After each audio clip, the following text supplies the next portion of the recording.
నేను తెలుగు, నేను మాతృభాషని. ప్రతి ఒక్కరూ లేవగానే నా పదం వాడతారు. అలాంటప్పుడు నేను కదా గొప్పదాన్ని. మీరెలా యూనివర్సల్ సబ్జెక్ట్ అవుతారో చెప్తారా?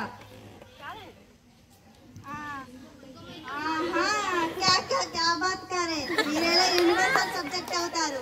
భారతదేశం మొత్తం పలికేది నా భాషే కాబట్టి అందువలన నేనే గొప్ప. ఎక్స్క్యూజ్ మీ, నేను ఇస్తాను మీ అందరికీ సమాధానం.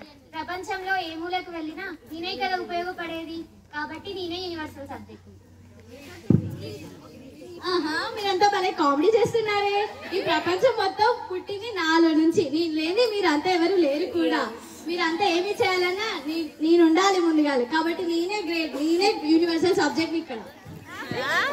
అబ్బచ్చా అలానా? పొద్దున లేస్తే వాడే ప్రతి వస్తువు నుంచి నా రసాయనాలే కలిసి ఉంటాయి. అలా అయితే నేనే కదా గొప్ప, మీరెలా గొప్ప అవుతారు? ఎక్స్క్యూజ్ మీ, ఒక పక్షి గురించి అయినా ఒక మనిషి గురించి అయినా తెలుసుకోవాలంటే నన్నేగా చదవాల్సింది. నేనా గొప్ప, మీరా? అవునా? నిజమా? చరిత్ర లేనిది భవిష్యత్తు లేదు. భూత భవిష్యత్తు వర్తమానంలో తెలిపేది నేను. అలా అయితే మీరెలా గొప్పవారు అవుతారు?